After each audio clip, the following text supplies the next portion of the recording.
अस्सलाम वालेकुम।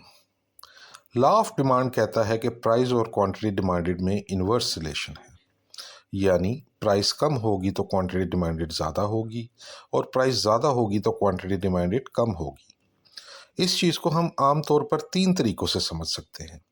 पहला तरीका डिमांड इक्वेशन। ये हमारे पास डिमांड इक्वेशन है। पी से मुराद प्राइस, ए से मुराद इंटरसेप्ट, नेगेटिव साइन हमें ये बता रहा है कि क्वांटिटी डिमांडेड और प्राइस में नेगेटिव रिलेशन है, यानी प्राइस नीचे जाएगी तो डिमांड ऊपर जाएगी। और बी हमारे पास स्लोप है और क्यू क्वांटिटी डिमांडेड। अब हम पी की जगह 8 पुट करते हैं और इस इक्वेशन को क्यू के लिए सॉल्व करते हैं। जैसा कि आपने देखा कि जब हमने प्राइस को 8 पुट किया तो हमारे पास क्वांटिटी डिमांडेड 2 आई। दूसरा तरीका जिसकी मदद से हम क्वांटिटी डिमांडेड और प्राइस के रिलेशन को समझ सकते हैं वो है टेबल। इस टेबल के एक कॉलम में प्राइस है, दूसरे कॉलम में कैलकुलेशंस और तीसरे कॉलम में क्वांटिटी डिमांडेड है। तीसरा तरीका है हमारे पास ग्राफ। सबसे पहले हम इक्वेशन को देखते हैं। हम इक्वेशन में प्राइस की मुख्तलिफ वैल्यूज़ पुट करते हैं और इसे क्यू के लिए सॉल्व करते हैं।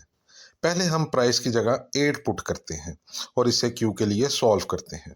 सॉल्व करने से जो भी वैल्यूज़ आई हैं इन्हें हम अपने टेबल में पुट कर लेते हैं। जैसा कि आप टेबल में देख सकते हैं कि जब हमारी प्राइस 8 है तो क्वांटिटी डिमांडेड 2 है। हमने इसे सिंपल अलजबरा की मदद से सॉल्व किया है। इसी तरह हम प्राइस की जगह 6 पुट करते हैं और क्यू के लिए सॉल्व करके अपने टेबल में ऐड कर लेते हैं। इसी तरह हम 4 और 2 को भी प्राइस की जगह पुट करते हैं और क्यू के लिए सॉल्व करने के बाद टेबल में ऐड कर लेते हैं। जैसा कि आपने देखा कि कैसे हमने डिमांड इक्वेशन में मुख्तलिफ वैल्यूज़ पुट करके अपने टेबल को फिल किया है। अब हम इस टेबल की प्राइसेस और क्वांटिटीज़ को ग्राफ पे शो करते हैं। हमारे ग्राफ के एक एक्सिस पर प्राइस है और दूसरे एक्सिस पर क्वांटिटी है। तो हम टेबल से अपनी पहली प्राइस और पहली क्वांटिटी लेते हैं और उसे ग्राफ पर शो करते हैं।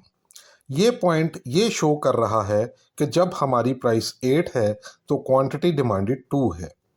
इसी तरह हम दूसरी रो को ग्राफ पर प्लॉट करते हैं और इसी तरह बाकी सब रोज की प्राइसेस और क्वांटिटीज़ को भी ग्राफ पर प्लॉट करते हैं। अब हम इन सब पॉइंट्स को लाइन की मदद से जोड़ देते हैं तो हमारे पास एक डिमांड कर्व आता है जो कि डाउनवर्ड स्लोपिंग है। जैसा कि आपने देखा कि कैसे हमने अपनी डिमांड इक्वेशन की मदद से टेबल फिल किया और फिर टेबल की मदद से डिमांड कर्व ड्रॉ किया। हम ग्राफ को डायरेक्ट डिमांड इक्वेशन की मदद से भी फिल कर सकते हैं।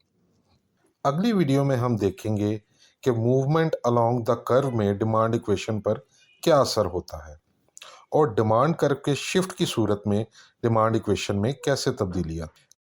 ऐसी मज़ीद वीडियोस देखने के लिए सब्सक्राइब करना मत भूलें।